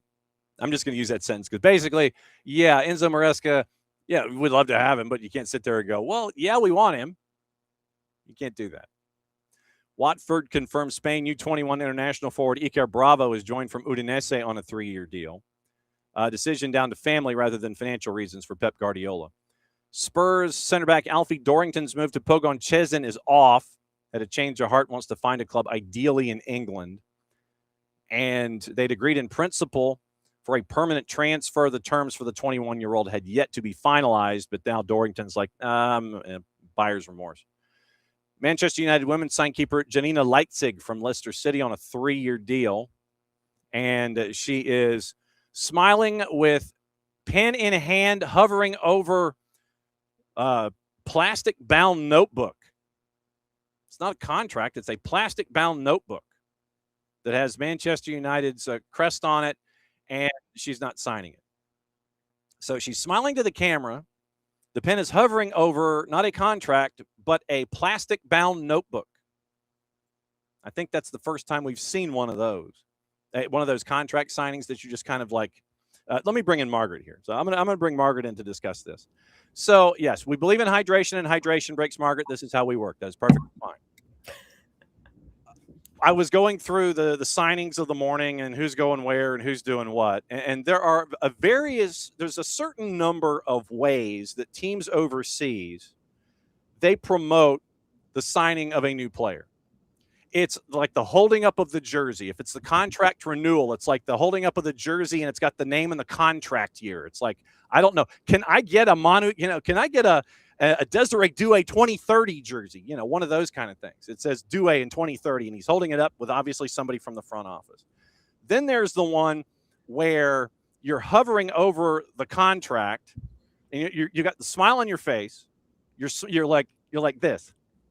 And the pen isn't touching the contract, but the pen is hovering over the contract and you're smiling into the camera.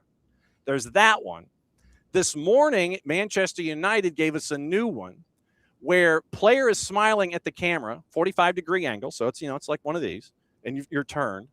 And the player is hovering over a plastic-bound notebook instead of a contract. It's like one of those. First time I've seen one of those. We don't get those here in the U.S. We get the smile or the jersey or something that's workout photo or something like that. We don't get those posed moments for the future. We don't get those here. No, sometimes they'll do the videos. Like I know the Chiefs with both Travis Kelce and Patrick Mahomes made a little video of them like coming into what looks like a studio setup and signing, and you got them flipping pages and signing, but yeah, you usually don't get the showing off their document. We don't get the pose. We don't. I feel like that has sensitive information. You don't need to. Why are we putting that on the internet? You're signing. We know you're signing. It's okay. It's one of those things. Have you officially recovered from the cup that the world has been chasing? No, I have not. Not a shock. So. We saw each other as like, comet and planet, passing in the ionosphere when you were here for the semifinal. Mm-hmm. Mm-hmm. How many different venues did you get to? I went to 9. Okay, name them. I went to everything in the U.S. except for Dallas and San Francisco. Okay. So that's I could name all 9, but that sums it up pretty easily. You're like, okay, I'll 11 and go backward. That's easy. What in each of these venues, do you remember the matches? Do you have the matches handy that you attended in those venues? Yes. I saw the U.S. opener versus Paraguay in Los Angeles. Okay. I saw Messi's hat trick in Kansas City. Okay. I saw in Houston the Netherlands versus Sweden, so I got to see the Netherlands fan march, which was fun. Mm-hmm. Came back to New York, which is where I live. I saw Senegal versus Norway. Okay. In New Jersey. Bopped down to Philly for Ivory Coast Curacao. Great time there. Got a World Cup flu. Missed England Panama, but that's okay. We survived. Went up to Boston for Paraguay knocking out Germany, that was pretty great. Came back down to New York for France against Sweden, and then down to Philly for the July 4th game, which was France beating Paraguay in 100-degree heat. Uh-huh. Took a plane out to Seattle for the U.S. Match against Belgium, and that was wonderful until it wasn't. Mm-hmm. Came back to New York, still couldn't believe I wasn't in Los Angeles, but I came back to New York, went down to Miami for the quarterfinal, England versus Argentina, which was nuts. Mm-hmm. Then Atlanta for the semi. Mm-hmm. Wait, no. England, Norway in Miami, which was nuts. England, Argentina in Atlanta. Sorry, the That's why I was asking. Do you remember which ones you got? uh-huh. And yeah, so that was no. Norway got knocked out in Miami. England got knocked out in Atlanta, and then made it up to the final. So 11, and then the final in the Meadowlands. That was 12. Yeah, I did 12 matches. So all right. So going back to the final, we'll work back. We'll work backward here a little bit. Okay. When did you show up at the Meadowlands to get in the door? I showed up, I think a little bit before noon. I was supposed to take I woke up and saw there were already videos of the line outside of MetLife, and I thought, oh shoot. I think you might have said something else, but that's okay. No, I was nervous. And so then I was going to take the media shuttle, show up to the media shuttle. There was one seat left. Some guy was outside begging for it, so he took it. So I was going to take the next one, and they said the air conditioner's not working, and the driver said, it's okay, we can go. And the FIFA people were like, absolutely not. We're not putting a bunch of journalists on a hot bus for 45 minutes. The stories that would be written. So I said, I'm going to call it and take New Jersey Transit. That takes about an hour. And I think I got there a little bit before noon. The line took me maybe an hour and 15 minutes. Okay. I wrote a whole story about the line while I was in line, so that made it go by a lot faster because I was just typing on my phone. So yeah, but the line, I mean, people were out there at 8. There's a journalist that I really admire from the Miami Herald. Yeah. Chuck Hoffman. She posted 8 a.m. and didn't get in until after 11. I think like 11:30. Yeah. Just really bad. Because there was some mix of the, there are all these performers and there's all these volunteers and there's more media than any other like there's like all these people, but then it was also security was being handled by TSA and the Secret Service, and they went through my bag, like hand checked my bag. I think that was honestly just because they didn't have enough machines, but every other city it's being done by like whoever security is hired, but since Trump was there, it was the local gendarme and all of the other places. Yeah. When you look back at this final, Jason and Madison and I, we had our post-mortem with all of this, and it was about as much of a masterclass. There were a lot of folks that might have been looking at it for the first time, and they were wondering, where are all the goals? This isn't all that exciting. And I was like, well, wait a second. No, this is incredibly exciting because you have this defense from Luis de la Fuente that has been locking everybody down, and to see them completely and totally lock down Argentina over a full 90 plus and then continue to have to do so for another 30, it was a masterclass that I think a lot of folks hopefully came around to respect what Luis de la Fuente has built there with Spain over the last decade, going through all the different age groups. I thought it was remarkably exciting. Like, all these people kept coming up to me. They were like, oh, I'm sorry, it was such a boring game. Like, in the next couple of days. And I was like, it was, what are you, did we watch the same? I mean, I get it. I was there. I had a privileged position of being there and in it. But like, you just had this feeling of like, Spain was just right there the whole time. And Argentina's goalkeeper, talk about a masterclass. I mean, he was just going bananas out there.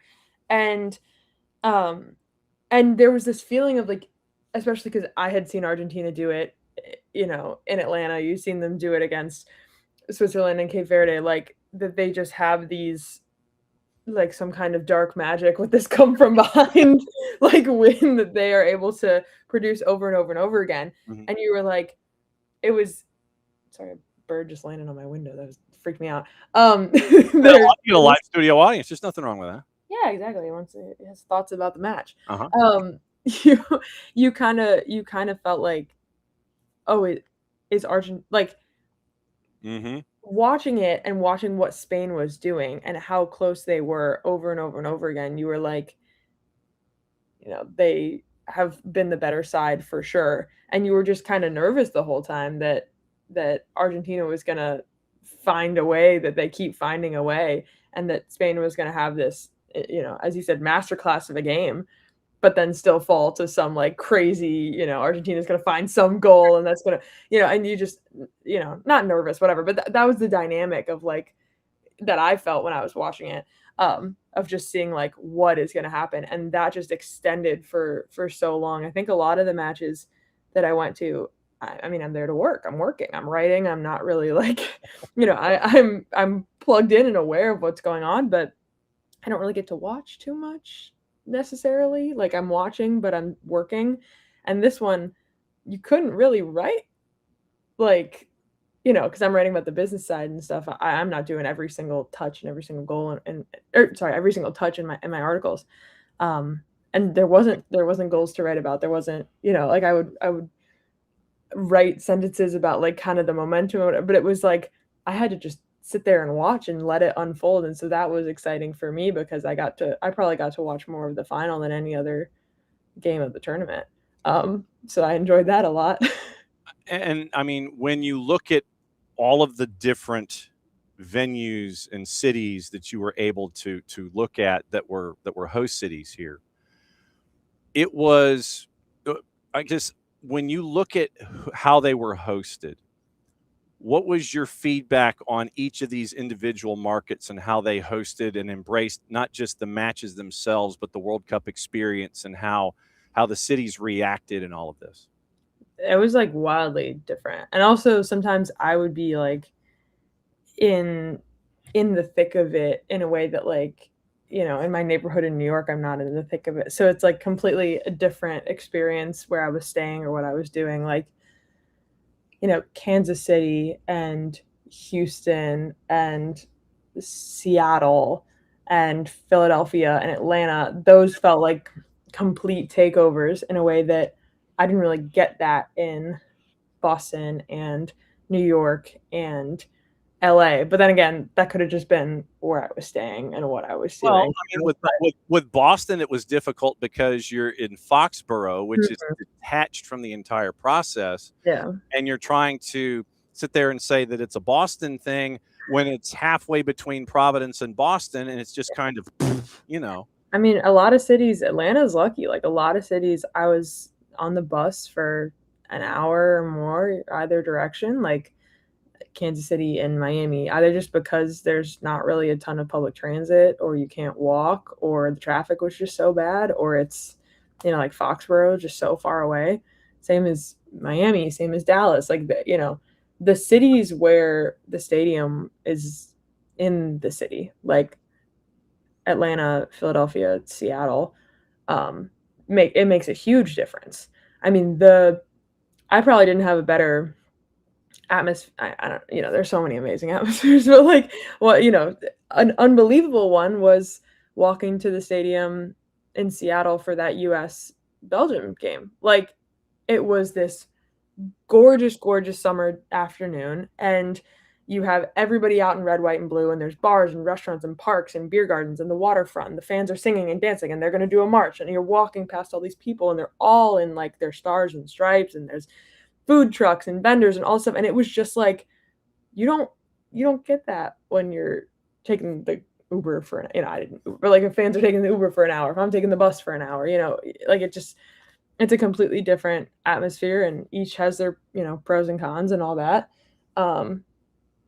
Will Seattle get to ever host a Final Four in that stadium? No, because they do the dome stadiums. Like there's pros and cons to that thing. But I was quite impressed with the in-city stadiums. When you look at legacies, I guess, and economic legacies and all of this, how much reporting has been done there at FOS about the demands of FIFA and the war and peace version of contracts that have to be approved? And hey, you got to take care of this, and this. When you look at the legacies and financial legacies and what was left behind, what's been the analysis up there at FOS about what's been left behind by FIFA and how these cities are going to build with what they've created out of this? I think economic impact is like such a weird concept because a lot of times these numbers are just kind of not super concrete or based in things. They kind of just flaunt this number before about how much it'll do for the city, and it's like, what is that? What is that? What does that mean? What does that look like? And a lot of times when cities host these major events, regardless of what they are, like that number is not necessarily even met or looked at. I think, we'll see over the coming, weeks and months what exactly, the impact is for, the tax revenue and for the hotels and for, public transit and for what these kind of things have been. But I think in some ways it's like this is a longer tail legacy that we're not really going to be able to measure immediately, because there is that immediate, but it's also like, Kansas City, great example. Like there have been a lot of people that came to Kansas City that had probably never been there before, including myself. I'd never been there and thought it was great. And like, do they get more major events? Do they get more visitors now? Do they get, like, what does this do for their tourism, for their place on the global scale? I know they in particular had like a business house kind of that they would like have people in. So like when I was there, they had like a big like business of agriculture kind of thing, and like had people from Argentina there, and like the ambassadors and stuff. And it's like, that's a local thing that they have there. And it's like, okay, what is the impact of that long term, decades down the road? Like could be nothing, could be something. You just like things like that, you don't really know. So I think that's kind of the longer tail. I think in the like short immediate, I guess, in like the next little bit, I'll be curious to see how for like this 2031 tournament that seems to be floated around for future Club World Cups, or if there's a 2038, like what that looks like for host cities. Like, Boston really struggled with fundraising for their host committee. Like, do they come in and have different parts of their deal, want different parts of their deal than other people? Like how do cities and how do states and host regions switch up those host agreements with FIFA? Because FIFA has a history of coming in and just getting everything they want, and the US cities certainly pushed back. But I think it'll be quite interesting to me to see what like the learnings are after 26 for 31 or other tournaments. Yeah, I mean, because Chicago basically said nah. Yeah, Chicago said we're good. Nah, Rahm Emanuel looked at FIFA and was just like, nah, we're good. I mean, you've got the idea of Copa America, Club World Cup in 29. So it would be, I think, Copa America in 28, along with an Olympic year. You've got 29 would be Club World Cup. They're thinking of bringing it back to the U.S. Then you'd have 31, which would be the Women's World Cup. And then 38 possibly returning for the World Cup on the men's side. So there will not be a shortage of soccer events that would be big ticket items possibly returning to the United States. What has it been like for you covering where soccer is right now in the United States footprint, whether we're talking about a World Cup, the league in and of itself with Major League Soccer, switching over to the rest of the world calendar? So MLS is going to go metric after the sprint schedule in 27 and be lined up with everything else. What's it like for you at FOS covering all of these things, and what do you have to be mindful of on almost a daily basis now when it comes to covering all these leagues and what's going on? Yeah, in truth, I have done minimal of that because I'm still in World Cup mode this week. But I had a colleague of mine, Griffin Senek. He did a story about he reached out to MLS clubs, and a few of them are having ticket sales up.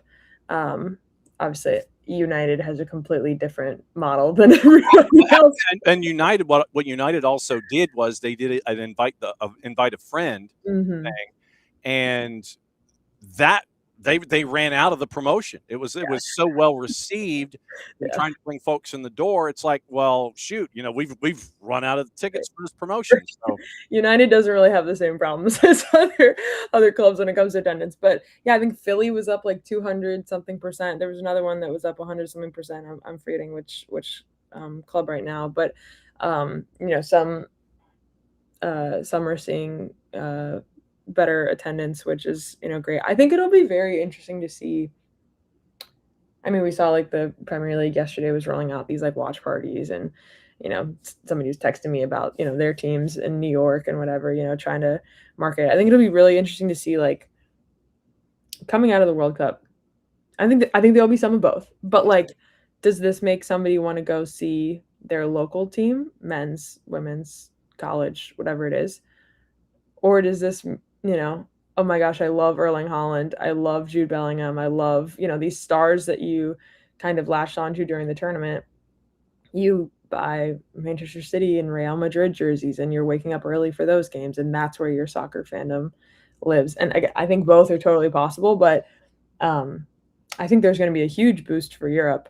That there already is so much momentum with that, like watching European leagues in the US. Whereas I think we'll just kind of have to see how things go. I mean, I know MLS got absolutely roasted for the video of like the own goal. I'm sure you saw this, where I think it was like a Miami game, the own goal, and everyone's like, yeah, we'll take it from here. Okay. It's, there are going to be moments like that, of course, that come up and happen. But yeah, it's tough. You don't want to like jump, we are not PR, we're going to be honest about what's happening, and we're not going to be like, MLS is taking it from here, everybody. Like, like you have to be balanced with that kind of stuff. I think there's huge opportunity for both, NWSL and MLS now that people are really locked in on this. I mean, I think this really proves that people are excited about soccer. At the same time, are people just excited about the World Cup, or are they excited about soccer? And that's up to the leagues to try to turn that over. And I don't think that necessarily happens overnight.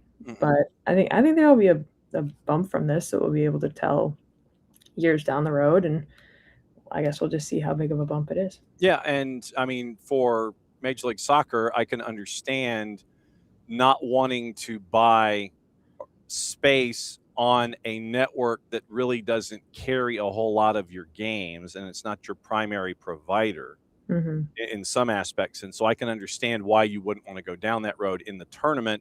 And then because also the ad rates, I'm sure, by comparison, were probably Super Bowl-ish ad rates, when you're trying to buy those kinds of ads. So I understand trepidation perhaps on MLS's guidebook as to, do we want to spend all of that money, or can we redirect it in other places? So I kind of get where they were coming from there, and now they're going to take it from here because they've told us so.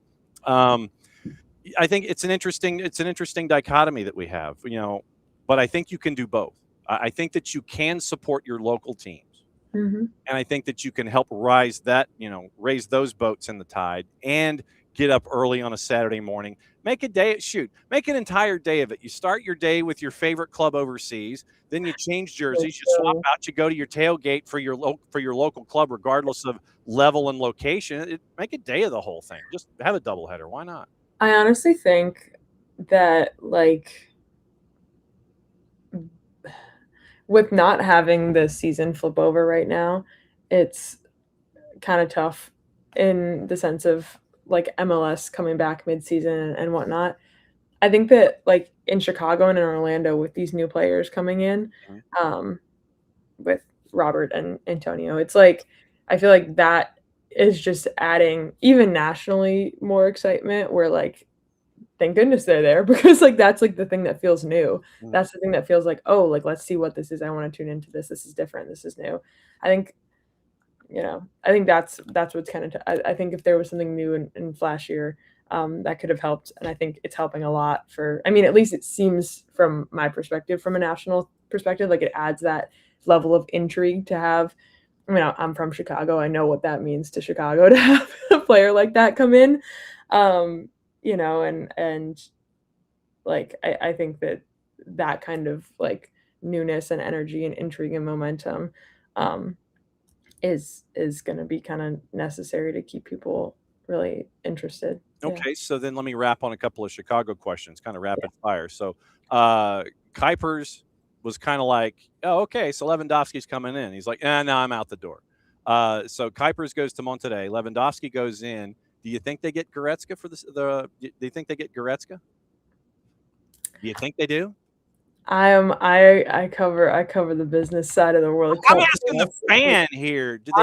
I'm not. Well, honestly, I haven't even like.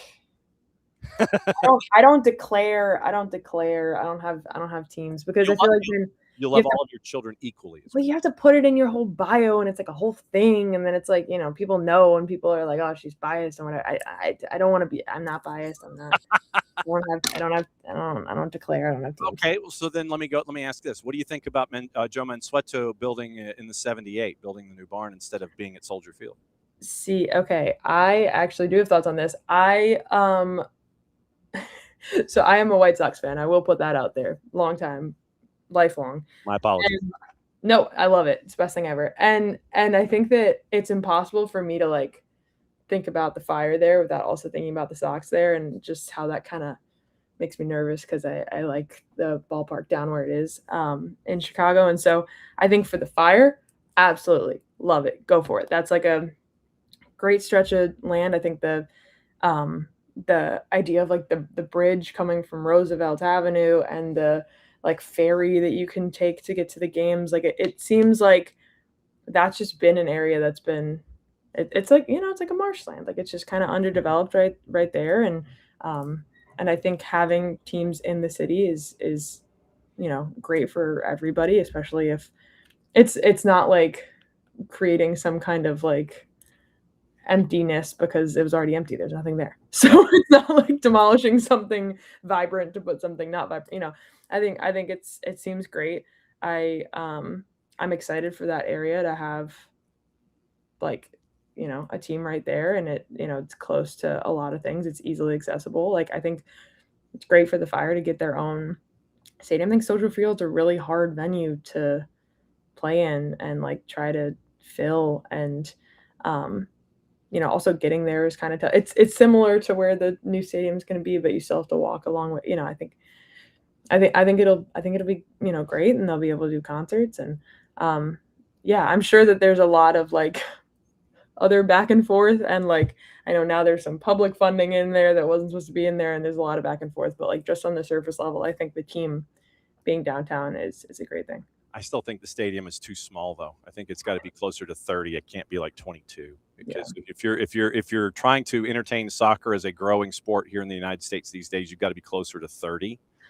I mean, that's the issue for I feel like so many soccer stadiums. I mean, think about CPKC. I think I always confuse the order of the letters, and how they were already selling out larger than that before that even opened. And obviously that's a lot smaller than 22. But yeah, I think a lot of people are having that issue and going to have to, build bigger or find out some other way to build higher or whatever it is, like, or just have that, smaller venue and ride with it. But I think a lot of people are having that issue.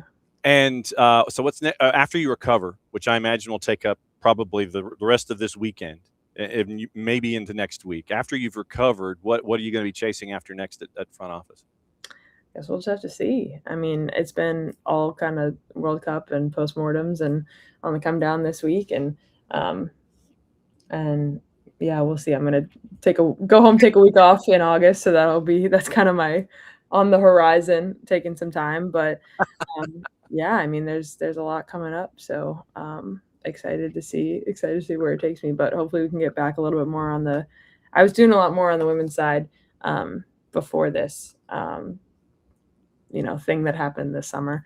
It would be nice to get back to that a little bit too, because they have a lot of exciting stuff going on over there. And I'm excited that there's like Liverpool Wrexham next week. I'm not sure if I'll go to the match, but I know I'll go to some events and stuff. So there's stuff happening here in New York, so I'm excited to keep going in. Yeah.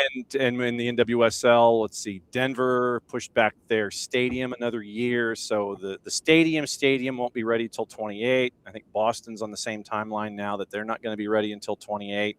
So you'll have Atlanta coming in 28. You'll have Columbus coming in 28. You'll have Denver stadium completed in 28, and you'll have Boston stadium completed in 28. It's like this harmonic convergence, hopefully, that the NWSL is chasing after. Yeah. It's like an extra level of professionalism and like credibility, legitimacy. You're like, okay, like we have these teams, they're in their own stadiums, they're in their, they have there for, the two, Denver and Boston, like the purpose built for Columbus and Atlanta, like joining up with these, existing successful franchises and successful ownership groups. Yeah, I mean, I think it'll be great. I mean, I think I'm excited for y'all in Atlanta. I mean, it seems just like this has been kind of a long time coming. And it seems like everybody's just taking their time, and in some ways it feels like it's all entering at a great time when, like, this is somebody who can support a training center and can support, a nice stadium and good things for, it feels like, every women's league across sports is working toward this level of, like, professionalism and owning facilities and good facilities and all the things. Like, the interest is there, but just raising the bar. And yeah, I think Atlanta will certainly be a part of that conversation in terms of raising the bar. And we will continue to knock on your door when it comes Please to do. anything and everything when it comes to the business side, BID''NESS, the business side of things. Glad to see that you are on the mend. I know that we had to push this back a day because you probably spent all of yesterday in with the shades down, nothing on TV, email. It was all taken away, and you're just like, I'm not answering the phone for anything. Every time that I'm like, oh, I'm taking the day off, like, excited to rest, it's like, nope. Gotta go to the laundromat. So that was the every time I think I'm in the clear, it's like, no, you've been on the road for 2 weeks. Gotta go take care of that. So yes, hopefully this weekend I can do a little more sleeping. But no, thank you for fitting me in today. I love coming on anytime. As always. No, it's always great to catch up with you, to find out about the business side of things, because it is an important aspect that we all need to know on.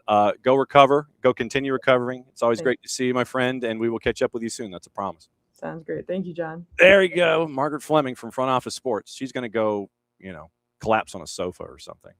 She's 11. I wrote down all of the different places. So LA, Kansas City, then it's the Netherlands and Sweden, then New York, then Philly, then Boston, back to New York. Then it was July 4th in Philly to see two teams, not America. Irony alert. Seattle, Miami, Atlanta, and the final. I hope she's getting miles and points for all of that. I really hope she's getting miles and points for all of that. Well deserved.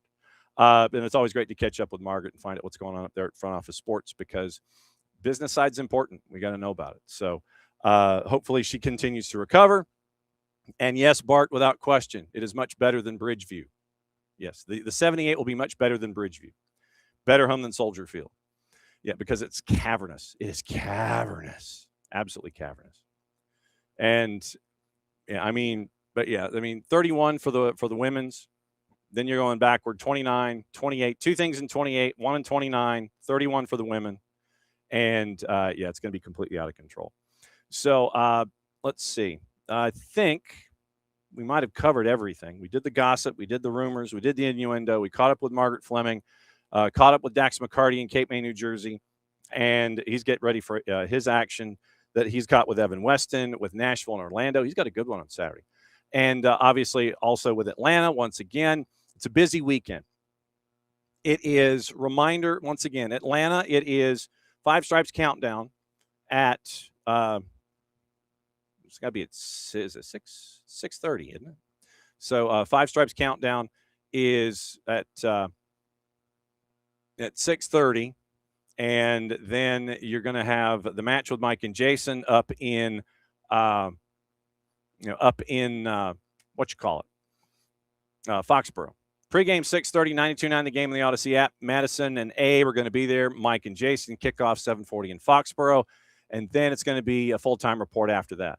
I will be in Peachtree City for the UPSL National Semifinal with SCU Heat out of Lexington, South Carolina, and Miami United. That'll be at 6 o'clock from MOBA. You can catch that on UPSL websites and all of our friends that are attached to the UPSL. Then you got the twos, early morning Sunday, 11 o'clock, and we'll keep you posted, obviously, broadcast plans, One Football, MLS YouTube channel, MLSnextpro.com, and we'll figure out our broadcast plans there as well. There's a great piece in the Morning Espresso with Jose Silva and finding out your identity. So very, very cool stuff. And radio will be on the SDH network. So 10:30 pregame, 11 o'clock broadcast. And then after that, every match will be at the Children's Healthcare of Atlanta Training Center. Odd hours. Some of the hours are a little goofy. But once again, valid tickets claimed through Ticketmaster on the Atlanta United 2 website. You get in for free. You have to adhere to the Mercedes-Benz Stadium policy for bags and entry. But it's free. And when they figure out transportation plans and parking, which is going to be off-site, then they'll let you know about that. But the remaining 6 home matches will all be at the Children's Healthcare Atlanta Training Center. The one Sunday morning, closed to the public, but we'll have the broadcast for you. And then we'll have all the other broadcasts as you go. But home matches, they're at Atlanta United Training Center, Children's Healthcare Atlanta Training Center for Atlanta United the rest of the season. And attendance will be free, but you've got to make sure that you adhere to MBS rules when it comes to bags. Have a valid ticket when you walk in the door, and that'll be the way to wrap up the season for Atlanta United 2 and MLS Next Pro. So ahead of the match, Maddie and Jason caught up with Jose Silva. You can get that at Morning Espresso. Go to soccerdownhere.net, and then that way you can get that conversation. There's also a great conversation Maddie had with Cameron Dunbar that's also available in audio and video, and that is available up there as well. So that is another week. Wow, of SDH AM. It's a lot of guests and a lot of fun. So I can't thank all of y'all enough. Morning, Bart. Morning, Abby. Morning, David. Morning, Alex. Let's see. Who else did I miss that was here? Morning, Lokeville. And, yeah, we're probably going to do reffing down here with our man Sergi Boyko because Bart saw it, and we were going back and forth on it. But it'll be interesting to see how Atlanta United looks when they go to New England this weekend to take on the Revs and back at it again on the road next weekend when they're in Philly. We'll catch up with our friend Dave Leno next week to get the intel on Philadelphia Union.